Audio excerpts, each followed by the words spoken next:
Welcome back to Sustainability and Stewardship Matters podcast. I'm Lindsey Foster, product steward for BASF Resins and podcast co-host. And I'm Hannah Bleecker, co-host and product steward for BASF Dispersions. Today, we're welcoming Becky Morones, fellow product steward and digital AI extraordinaire, to discuss digital evolution of regulatory affairs. Becky, tell us about yourself.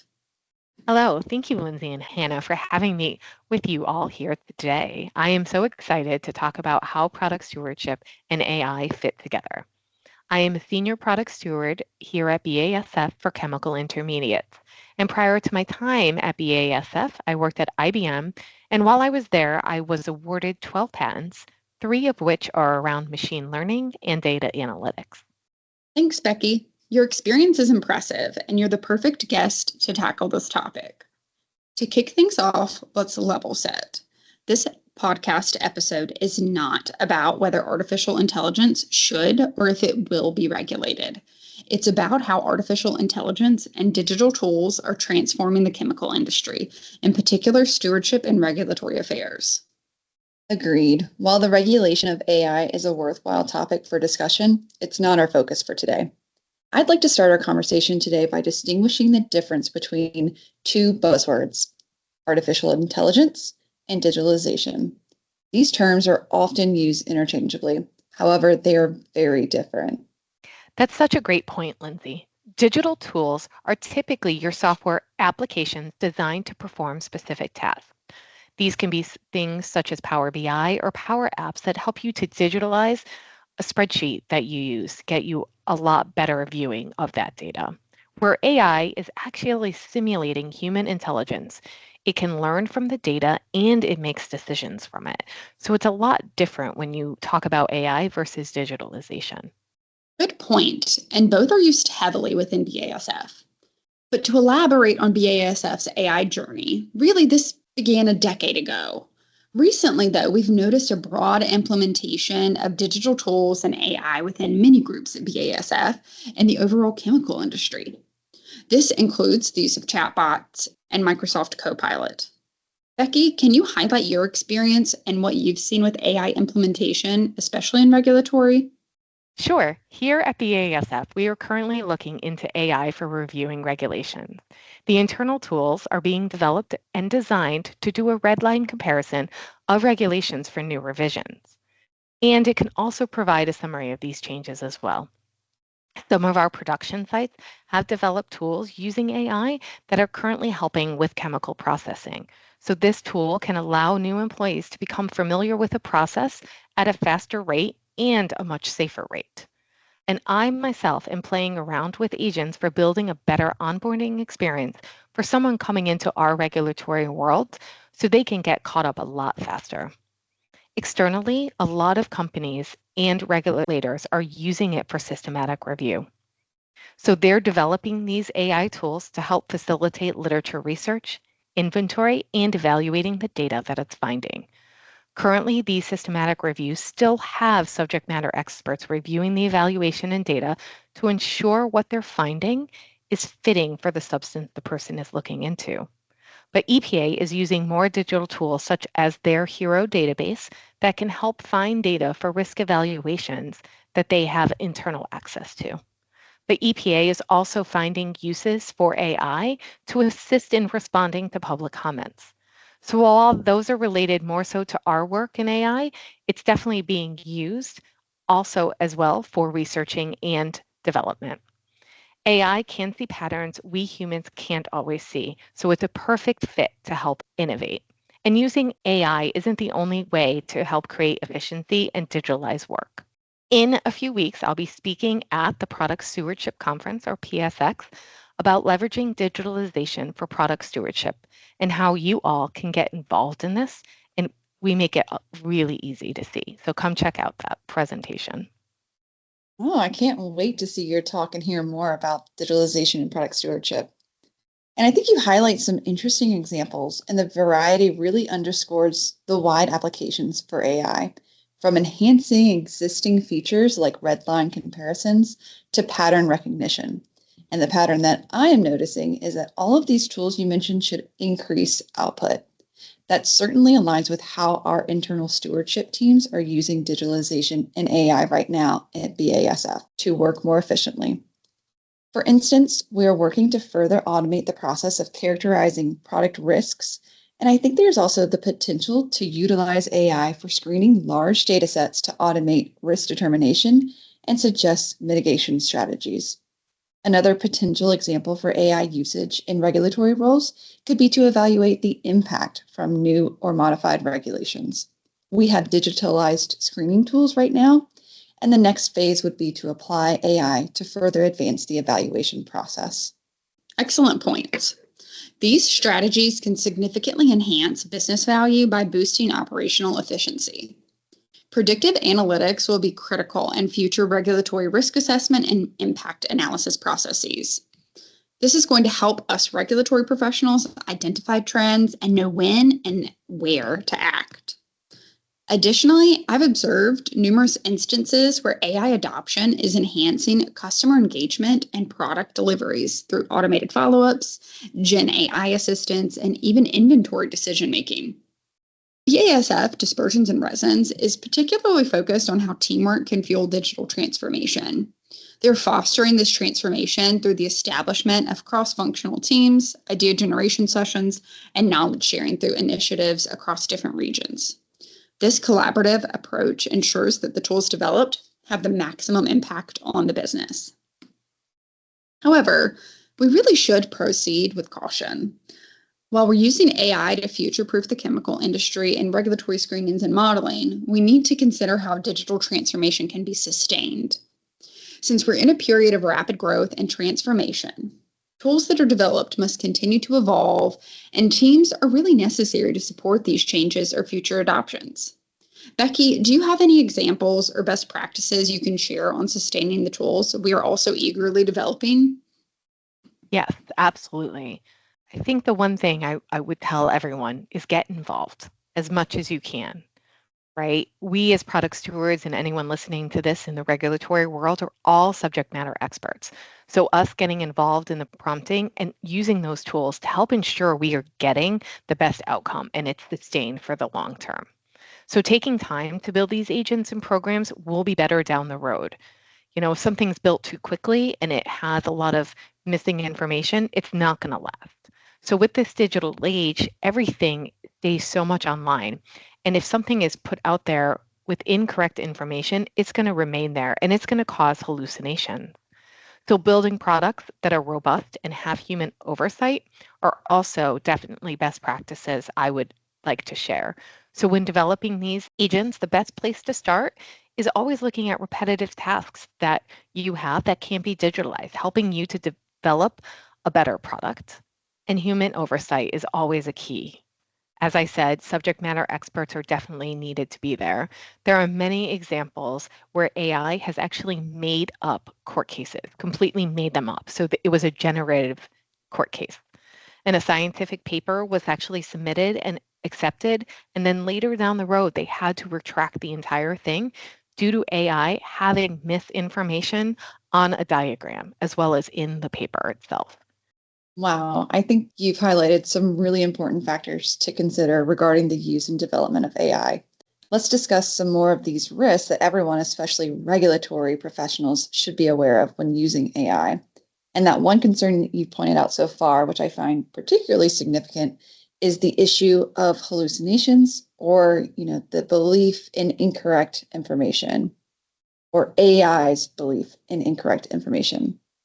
AI really can produce some highly convincing yet inaccurate information. And in the regulatory field, where accuracy is paramount, that is just unacceptable. Yeah, I completely agree. And I think that's why human oversight is so needed right now in the development of AI. And not just any human oversight by subject matter experts, right?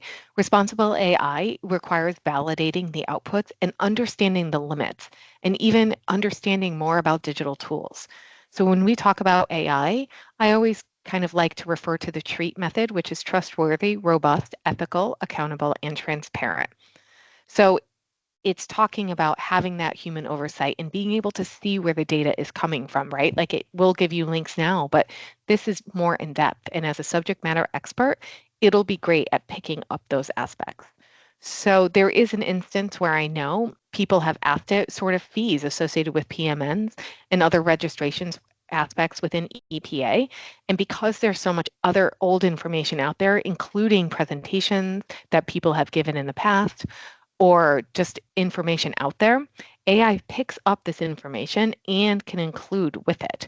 So it really needs that sort of transparency and accountability and people looking at this data as it comes out that understand it.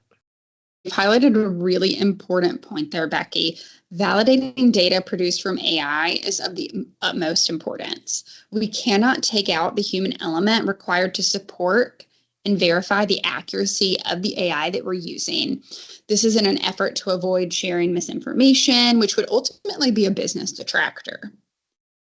Had some concerns related to the data access rights of our AI tools internally and how they interact with the external environment.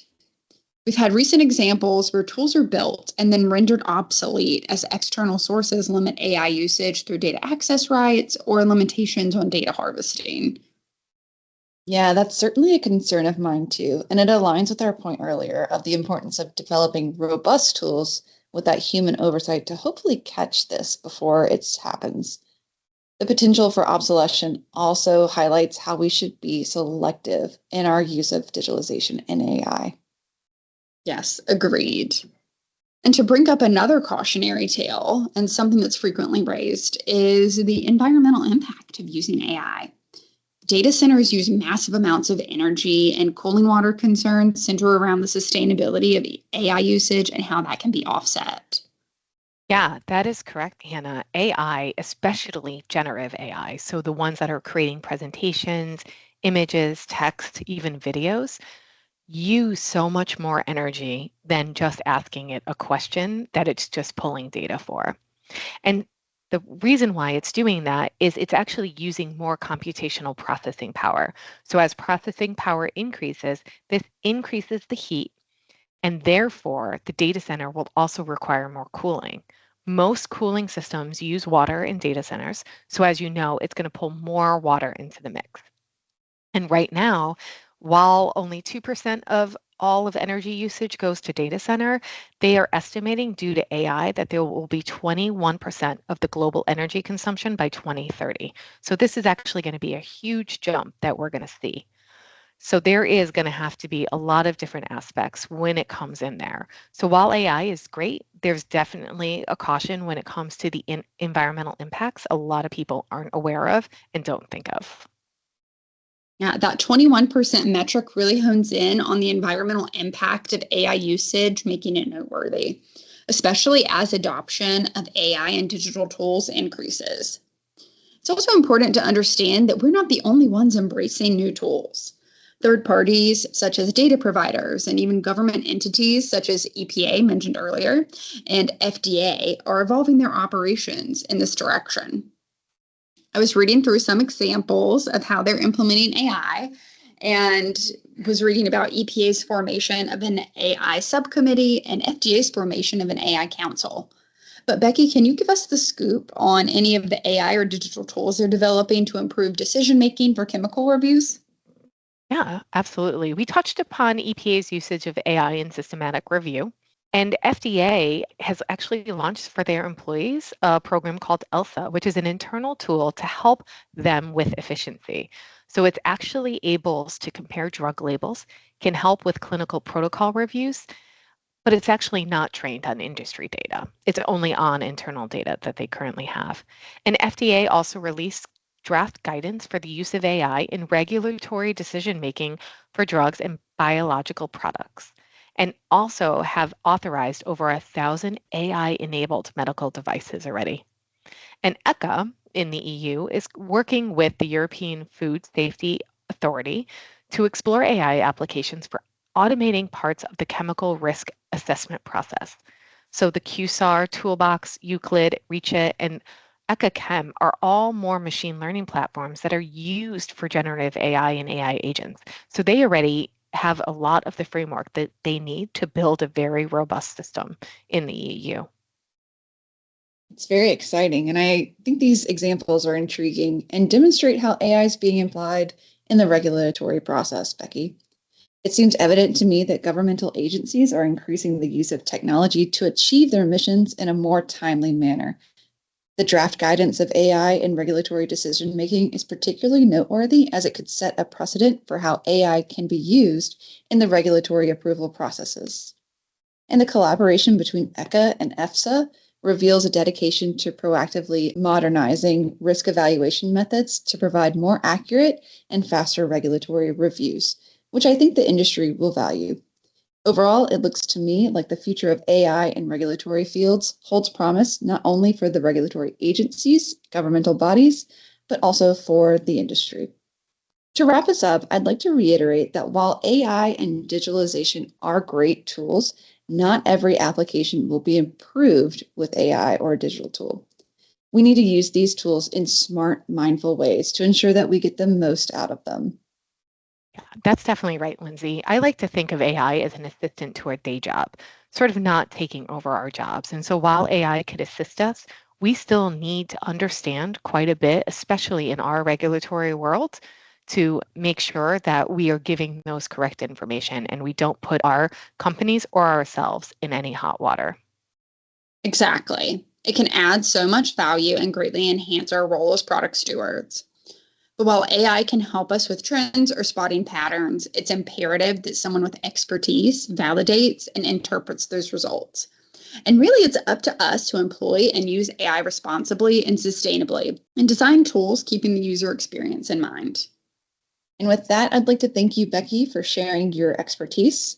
For our audience, we hope you join us on the next episode of Sustainability and Stewardship Matters.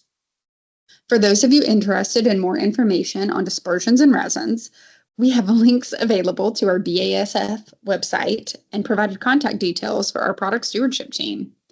If you want to listen in to previous Sustainability and Stewardship Matters podcast episodes, you can use the QR code or link to visit our Dispersions and Resins YouTube channel. To connect with Becky, reach out to her at rebecca.morones@basf.com. And if you're already attending PSX in Houston this year, don't forget to check out Becky's presentation. As always, we appreciate you listening to Sustainability and Stewardship Matters podcast.